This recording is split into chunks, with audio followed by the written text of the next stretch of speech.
How's it going, everybody? Welcome to Whispers from the Void. I'm, of course, one half. I'm Evan. And I'm the other half, Phil. This for the intimate. Thanks for tuning in, folks. It's a special episode.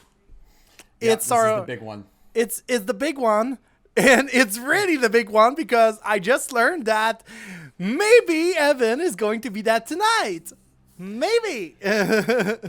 We're on high alert here at the Welch household. So yeah, that's why the door is open on this side, because he wants to hear. Oh, Metal Gear Solid. Oh, wow. It was open. Oh, okay. I was just told to shut that. God damn it. And I really thought for a second, it was because you want to hear her scream of agony because the baby is coming. Metal as fuck. Metal scream of agony. But yeah, so final episode. Well, final episode for the moment because Daddy Evan needs to be a daddy.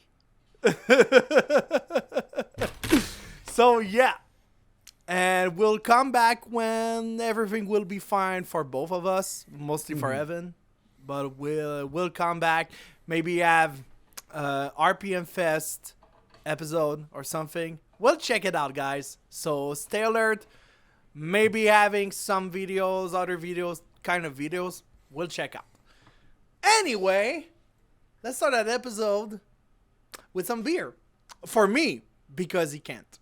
I can't drink. He can't drink. He needs to be focused because of a baby called Mr. Drew. Laser focused.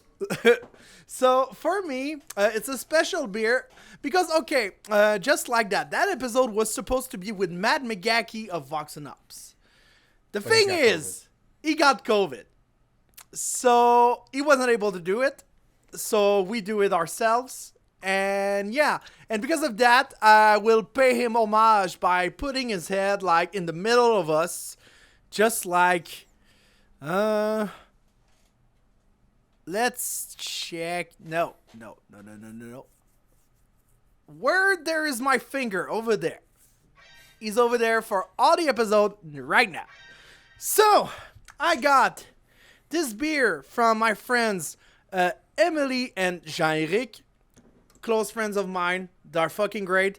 They got me this Sutton Brouerie, a beer called La Saison Des Cervidés. I don't remember the translation of it because it's not in English. But it's a Saison. And it's a Saison aged in barrels. Oh, okay. It's a blend of 3 Saison aged in barrels. I don't know barrels of what. But it's a special beer for a special moment. And it's leaking everywhere. Fuck. That's what will happen when the baby comes. It will leak everywhere. Jeez, dude. Sorry. Sorry, I stopped with the baby jokes. I'm sorry. So as you guys know, I cannot drink. I could leave at any moment, but I will show you the beer that I was going to drink.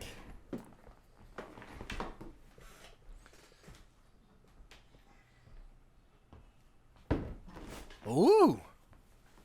Oh my god. It resembles to something that I know. So this was beer given to me by one of my coworkers. It's from one of his favorite breweries. We were talking one day, and I always love connecting with people about stuff, and beer just happens to be obviously the big one. So today I have from by Barreled Souls Brewing Company in Saco, Maine. Ooh. I have Stay Puffed.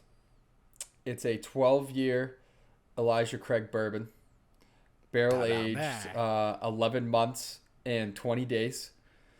It was bottled back in May of 16, and and they have bottle numbers because they're batches. So this is bottle number 1216. So 1216 out of 1260. Yo. Yeah, I know. I think I will have to go to Maine now. Oh, dude, he was telling me about Barreled Souls, and he's just such a huge fan and loves them so much, and I can see why. I love the artwork on this. It's just simple, basic to the point, but it's still super like elegant. Damn, so good. It's an imperial stout with marshmallow fluff.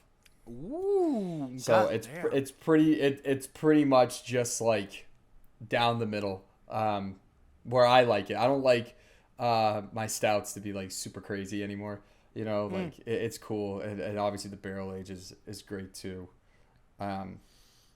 So this is what I would have been drinking, but I will not be. It's only a pint. Yeah. Perfect size. I mean, it's it looks like it's a wax seal. Yeah. Yeah, it's a like wax seal on there. Yeah, it is a wax seal. Yeah, I know because 15.2%, dude. Tabarnak. Whoa. That's nuts. Yeah. That's nuts. This is definitely a bottle that like I'm gonna finish this, but I'm gonna keep this bottle because this is cool. No, keep it. You know, So keep shout out to James. Keep it when we come back. Yeah. No, I'm gonna drink it before then. No, drink it before, dude. Drink it before. That's a delicious fucking thing. So, yeah. So that would have been excellent. Shit. What I'm drinking right now, fucking incredible. Jean-Éric, Émilie, merci beaucoup pour la bière. Vraiment, c'est génial. I fucking love it, dude. It's just like, the good Saison touch. It's like the big Saison touch is the style of it. Just like, I cannot describe it how it's good because like, I just don't have the words to describe it. It's just so good. Fucking love it. So, with that out of the way, let's start our mid-year top 5 of the Void. That's all right, everybody.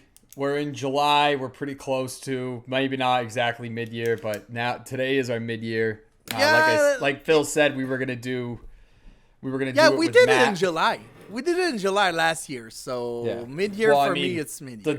The date, you know. Yeah, and the date of us, but the thing is, I'm talking about the year in a way. It's like, nah. I don't care. For me, it's mid-year. It's mid-year. I don't care. We were gonna do it with Matt. Unfortunately, he has COVID. Speedy recovery to you, buddy. Yeah. I'm sure he would have had such great picks. But he's here right now. He's got such like a unique taste, you know. He's like you would think he'd be like all metal, but he's not. He's like he's not here with us, but his image is just in the middle over there. So everyone will see him if you watch the YouTube. So yeah. Maybe we'll get like his write-in picks, and then we'll just do write-in picks. Yeah, why not? I could ask him. Yeah. I could ask him. I don't know, but we will be back. Small hiatus, just for family stuff. RPM Fest, check it out. Everybody should be going. Me and Phil are gonna be there. I don't know why you're not there. We all should be there. I'm going to be there, and I will sleep in my car because I got a vehicle camping ticket, so I can sleep in my car. Yeah. We have it's a camping event. Really, it's all Labor Day weekend. They just keep putting out new bands right now. I haven't exactly because I've been busy. I haven't exactly paid attention, but I think Dead Low was another one that just got announced. I'll be there on just like that. I'll be there on Saturday and Sunday. Yeah. Only because on Friday there's the Brutal Montreal in Montreal with Dayside, Inhuman Condition, Cataclysm, and Unearth. Not Unearth, Undeath. Sorry. Undeath. So yeah, it's going to be fun, and I will come in Massachusetts right after that. So yeah. Mm-hmm. So yeah. Anyway, with that, all of this out of the way, let's start our mid-year top 5. Who wants to begin? Do you want to? Yeah, I'll go first. Let's go first. So, this year has been jam-packed with all kinds of goods. And there's a lot of, like, new stuff that's coming out. A lot of, like, crazy mixes and things. And every year you get something that's, like, kind of crazy mix. But this year we were introduced to Spill Your Guts, The Wrath It Takes, released back in April 25th. And this was actually one of the albums that we reviewed. What was very unique about it was the sort of like the mixture that it takes on with like hardcore, but still being brutal with sort of like pop elements. And even lacking that, it's just like, it doesn't exactly, it actually correlates a little bit with another band I have on my list. They're just bands that are more like, you know, hardcore but melodic. They kind of carry themselves in some other veins and, you know, kind of make their music their own. I know that when I was first listening to this, it was a pleasant surprise to actually hear something that wasn't just so like run of the mill, like, you know, hey, you know, blast beats and harsh vocals all the time. The harsh vocals definitely are prominent, but it's the rest of the band that really kind of carries the whole aesthetic of the album, and it's still very beautifully done.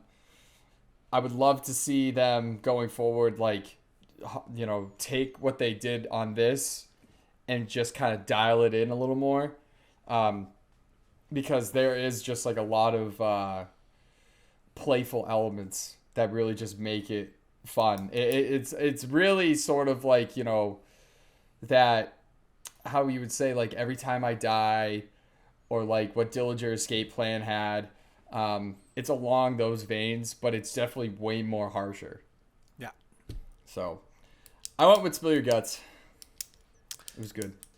It was good. Spill Your Guts is fucking great. My number 5 is a bit different. And I had a shit ton of like questioning about the number 5, but I think this one is good for me because it's one of the albums that I heard a lot this year. And it's Rammstein Zeit by Rammstein. That album for me is just like a revelation because I love Rammstein. We all love Rammstein. Maybe some don't, but I love it. And I think that album, since like the self-titled album, I think it's much better than the last one. And also it sang a little bit of the, like, since the last album, because the last album was a bit of a comeback. Like, it was like, it's been like 10 years. So from that last album with the album before, it was like 10-year gap between those albums, and they changed the producer in the meantime. So it's a bit different. That last album was very different, but I think on that one, on Zeit, I think it's much better. It's much controlled, and I think also it's a big, it's a good example of what Rammstein did before, of what Rammstein is doing now, and it's a big mix between both, between the old, the new, and it's just like, it's fucking great. There's also like some good song, like funny song, like Dicke Titten, which means big tits. So I just fucking love that band. Just like funny band, but also they can talk about serious stuff, which is very, very refreshing. So fucking love it. Rammstein Zeit. I don't know how to pronounce my Zeit. German well. Zeit. Zeit. Zeit. So we're gonna roll right into the next one. So this next band, Phil, Let's see if you can guess it. But this next band has made my list the past. How many times have we done this? 3 times now. Yeah. This is our 3rd time doing it. This band has made my list 3 times now. Werewolves. Dude. Dude. Oh my god. We have Werewolves again pumping out fucking the brutalest of death metal. You just put it in 4? You just put it in 4. We have From the Cave to the Grave, released June 24th under Prosthetic Records LLC. These guys are I think they're basically like my new favorite band. I love these guys. They're fucking awesome. They just come out with fucking brutal music. It's punishing. It's high speed. It's in your face. It's pretty much like they're on the pedestal as like the brutal death metal band right now. And I don't really think that there's a lot of bands that are doing it as well as they are, as quickly as they are. For past 3 years, they've had 3 records. Just releasing this 3rd one. Yeah, and sure. Even though this one was a little different, they took it back just a little bit. It's still a brutal trip. It's punishing. It's devastating. You just listen to this. It goes for 34 minutes. It's definitely not long enough, but it's just like it's just very quick, in and out, gets the job done. I love everything about it. And I mean, like, come on, the thing about them is like they're just like their album covers are just so artistically like gory, but like tell a story. It's something to behold. And then I mean, you gotta love them for the song titles. The self-help book burning, literally as you start off. Crushing Heaven's Mandate, We Are Better Than You, Nuclear Family Holocaust, Pride and Extreme Prejudice. Like, you gotta just like read some of these and just be like, what the fuck? Yeah. It's awesome. All of them have like their own little messages and their own little importance to the album. But I mean, these guys are fucking absolutely killing it. I really think that like you talk about like if they keep, I don't know if they're gonna be able to keep this pace of like so on so forth like every year, but 3 years in, 3 albums in, I expect their 4th album to just blow doors. Like I expect them to be headliners at this point, and I think the only thing that has kept them from being like true headliners is seriously just the fact that they're in Australia. Yeah. That's it. Like the fact that they're fucking a whole continent away in most cases, and with still like all of the flight stuff, the COVID things still going on, it's hard to kind of get them out. But man, if they do a world tour, it will be amazing. Yeah. Like you could do Werewolves, you could do Thorn.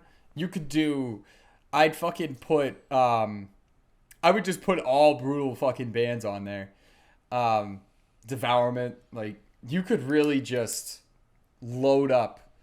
Yo, I'm saying like thing. that. It'd be fucking sweet. But I'm saying just like that. If Werewolves. Psychroptic is coming in Quebec in September, Werewolves should come in Quebec. Oh, yeah. I mean, yeah. And if you're should gonna have come in fucking Western.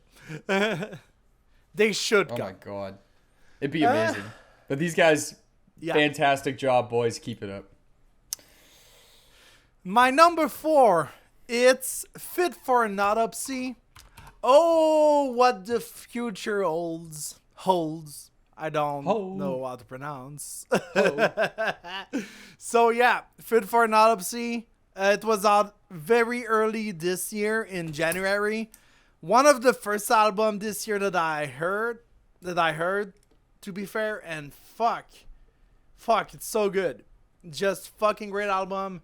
Like, it's deathcore in a way, but they got some elements that make me think of Gojira. I don't know why, it just make me think of it. And I just fucking love that band so much. It's just Joe Badoletto, fucking great singer, Joe Bad. I fucking love that guy. And like, even if he's not doing the lives anymore, fucking who's the guy? Fuck, I don't remember. Shit. When you have a blank about a name, wait a minute. Wait a minute, even if we don't have a minute for an autopsy. Who's the guy? Will Putney. I'm sorry, I forgot his name. Will Putney, fucking great producer, fucking great guitarist, and even like I said, even if he's not doing the lives anymore, fuck, it's just so good. Fucking love that band. That album is fucking great. You should check it out. And yeah, Fit for an Autopsy. Oh, what the future holds. That one would have made my top 10 if I did a top 10 list, but we only do a top 5. But yeah, that was a really good album. I was very pleased by that. But honestly, I did it in my top 5. Will it be in my top 5 at the end of the year or my top 10? I don't fucking know. But that album, just like, it got out of all the albums that I've listened to, just like got over all. Yeah. So, yeah. All right, so that leaves me. Number 3. This is a band I discovered some years ago. I remember when they first came out with Chroma Paragon. I remember when I first heard all that. And I just really love this band. Just as I love, any sort of like hardcore element, like any kind of hardcore band that's like, has like the, it's not that like super harsh vocals, but it's like half singing in a way, like a Dillinger, like you would hear, like a unique vocal style. So I have Moontooth, Phototroph. It was released May 13th under Pure Noise Records. I haven't stopped listening to this album since it came across my desk when we were preparing to review it. Moontooth has always been one of my, I would say, they're one of my top bands. I listen to them a lot. Chroma Paragon is still probably one of my favorite albums, just because of how unique it is and how it carries itself. They definitely brought their A game when it came time to do Phototroph. Definitely a lighter album than Crux was. And they pretty much admit that they were just in like a much better place. And they talk about, the photosynthesis and everything kind of really carries around like the idea of, life in that album. And it really is just a fantastic, beautifully done little piece of music. And I look forward to hearing what these guys got going on next. They have such like that, like they have just such their own unique style. Between being very progressive and they did it in Crux where they were able to kind of have like at the end of the album, they did some more harsh growls and they went faster. But for the most part, they've always carried themselves in the veins of like, a more progressive, down type of band. But yeah, just love them. I love them to death, man. I'll see them anytime. Moontooth is fucking great. I really love that album. Honestly, that album is on my top 10, but it's a top 5. So yeah, it sucks a bit, but no, I fucking love that album. Seriously. But my number 3, it was a little bit, it wasn't late because I think it was out like a few months ago, like 1 month or 2 months ago. I don't remember. But that album, I just fucking love that singer and that band because he's singing in Mutant Man, which I fucking love Mutant Man. So great. Stefan Brodsky is a king, and he's also playing in Cave In. And what Cave In released this year? Heavy Pendulum. My number 3 is Heavy Pendulum by Cave In. I don't have the story of Cave in front of me. I know one of the members died like a few years ago. That's what I remember. But Cave In, if you like something that is like heavy, a little bit like hardcore influence, something that is very like, I won't say stoner, but like very sludgy, very heavy metal, very like hardcore at sometimes, you will fucking like Cave In. And I fucking love Heavy Pendulum, man. So good. And also Kurt Ballou is producing that album, because I think one member of Converge is in that band too. I think the bassist is in it, in Cave In. So yeah, Cave In, check it out. It's fucking great album. It's very like, you have some clean singing, you have some harsh vocals too. It's fucking great. I love Stefan Brodsky as a guitarist and as a singer. I just fucking love his voice, just going well with the song, going well with the sound of the band. Just fucking great. So check it out, Cave In. My number 2. This was actually tough for me, my 1 and 2, because I love both of these.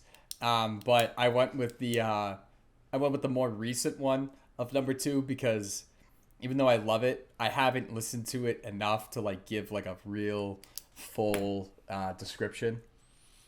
But for my number 2, I went with Alters, the Aesthetic Reflection. It was released July 8th, self-released. This is another Australian band, and I gotta just say real quick, Australia, people sleep on, because for the last couple years, I feel like Australia has probably had some of the best death metal in the world come out. And I'll stand by that, because I feel like every time I turn around, I just keep seeing just like great death metal records coming out of there. I was first introduced to it when Xenobiotic came out with Mordrake, and then you had Werewolves. I mean, you talk about Psychroptic coming out with a new album. Alters, back in 2013, came out on the scene. They were halted due to illness. One of the co-founders got sick, and then they kind of just vanished. But they have made a triumphant return, coming back with their new record. And I will tell you, I think a lot of people are going to be super stoked. If you haven't heard it yet, I mean, I know it just came out like in the beginning of the month, but if you haven't heard it yet, you need to go listen to it. It's everything that you would want in their growth and what they are. They're very much like, you know, they ride that death black sort of line, but they play with their sounds in a way that I don't see a lot of other bands doing. Like their guitarists are really good. They ride, they'll ride those strings real hard, and come up with all sorts of like very black metal-ish, like come up with like all sorts of like really crazy like screeches and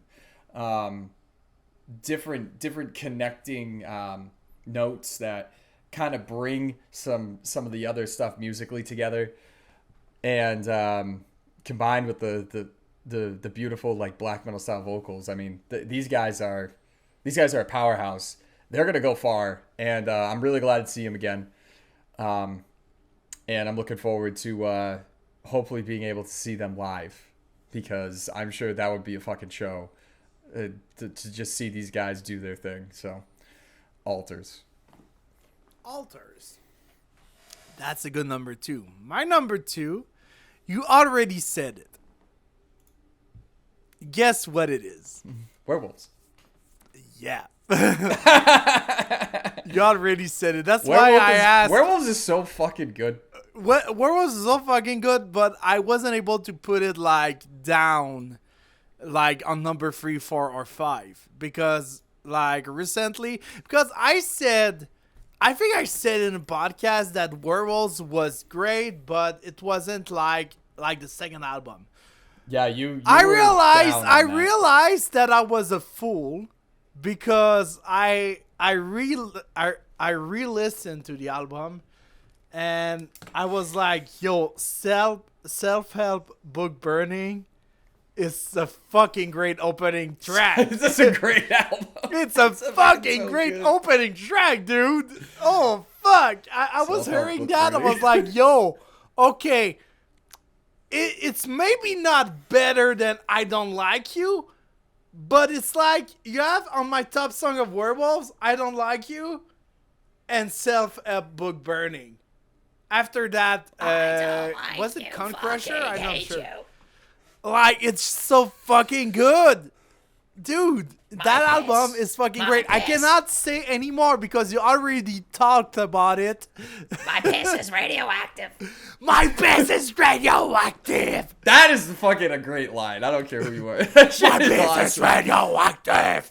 Like, it's just so, like, literally just fucking scream. It just, like, that comes out so clearly. You know they did it on purpose. It just comes out so clearly in the recording. Yeah. You're just like, Yeah, for sure. For sure, man. So, great yeah. lyricism. Great lyricism. Werewolves from the Cave to the Grave. Fucking great album. On second for me. So, number 1. Some drum I want to roll. see if we have the same number one. I Drum want to roll. see. I want to see if we have the same number one. What is it for you? I have our boys at number 1. We have Half All That Was Promised. Fuck yes! We got I gotta the tell you. I gotta same! tell you. I the whole reason that I am going to RPM Fest, the whole point of going, the second I saw that Half was on the bill, I bought a ticket almost instantly. Yo! I didn't care how much I spent. If I am going to see these guys. Dude. Half, of course, was our first guest.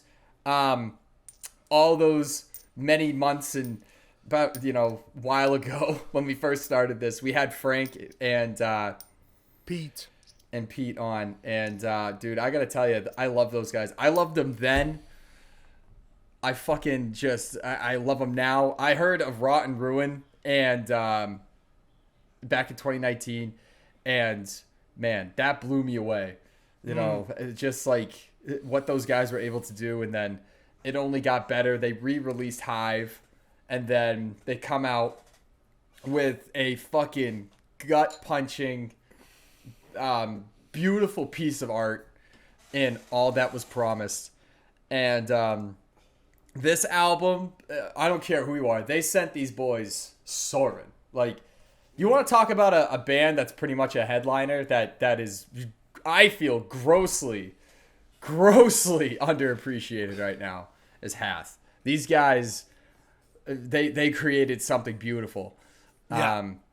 It's absolutely fantastic. They did, and honestly, Absolutely fantastic. I have to talk about it too because like first for me, it's first place, and not just because they are our friends, it's just because that fucking band, dude, that sound. Sound. I was raving about this band even before I met Pete and these guys. Like I've never, it's crazy. like I discovered Half because I met Pete, and because that Matt was saying always, hail Half. So I was like, Hail Half. what is fucking Half? So let's listen to it. And I listened to it and I was like, yo, it's fucking amazing. good. It's fucking amazing. I bought all the albums. I bought All That Was Promised, but not in physical.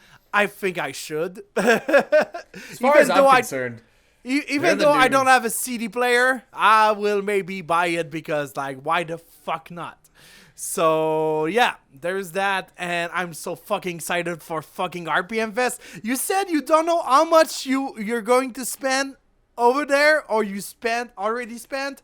Oh, I spent near $200 Canadian.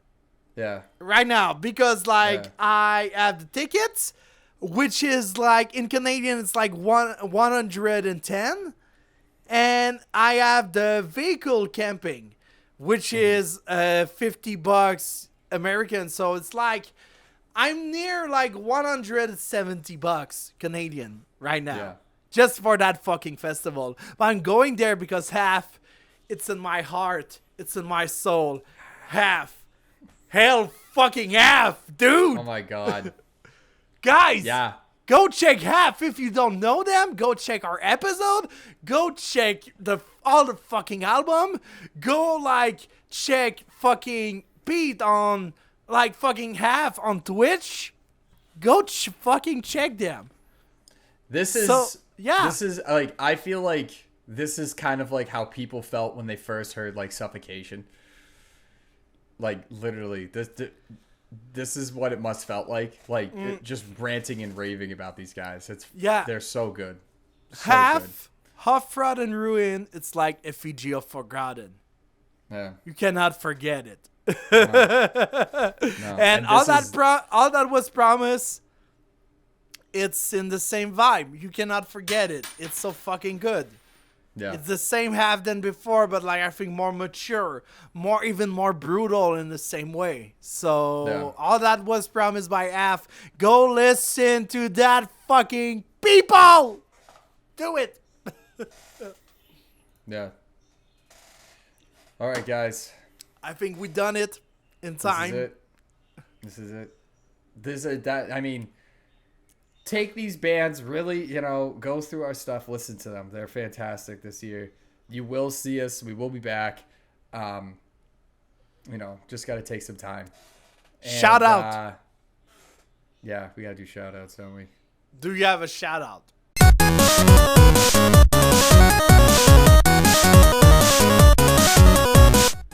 You go first. I have a shout out. It's called Sons of Arrakis from Montreal.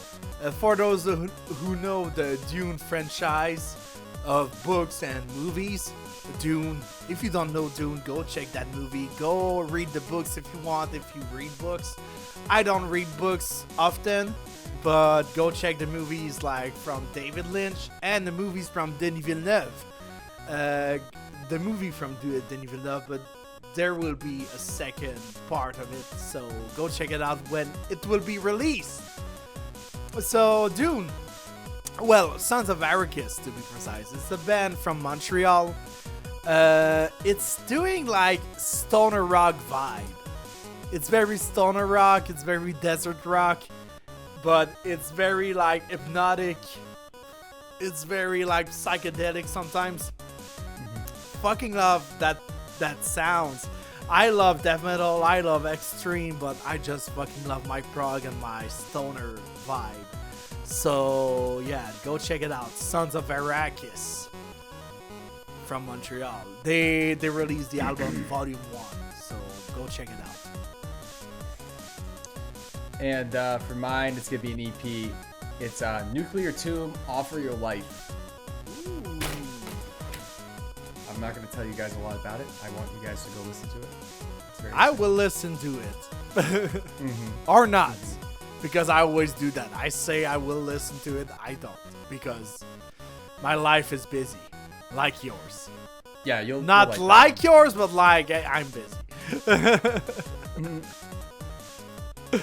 So. Yeah, you'll like that one.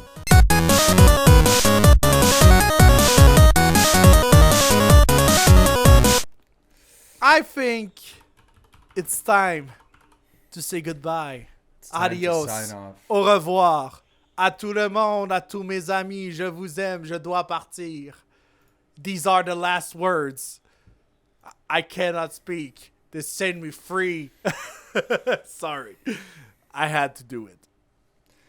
Well, guys, I want to thank you all for listening and your continued support. when we come back, we're gonna try to go back. Well, we'll figure it out whether it's gonna be a 2-week or 1 week basis. But yeah, we'll try to go back. Maybe 1 week, maybe 2 weeks, maybe 3 weeks. I don't fucking know how we will do it. But we will still be doing reviews. I know that I am on vacation, and if I got your goal, maybe I will do some vlogging. Maybe. Yeah, I don't care. I will check it out. Maybe if I'm not too Drunk. too drunk too. But like, if I think of it, I will do some vlogging. And if I'm not like too lazy, I will edit the vlog. Last time I said I will do a vlog in Massachusetts. I've never done it. But I think this time in Massachusetts, I will do it. So, and maybe Montreal. I don't fucking know. We'll check it out. Maybe doing it on Whispers from the Void. Check it out. We will have the RPM Fest episode 2. When RPM Fest will come out, will be like in RPM Fest. So, yeah. So, yeah. All right, guys. This is Whispers from the Void. I'm Evan. And I'm Phil, this for the Intimates. And see you on the next one. Which is not be soon enough. Signing off. Signing off for now. Bye-bye. Bye. Bye.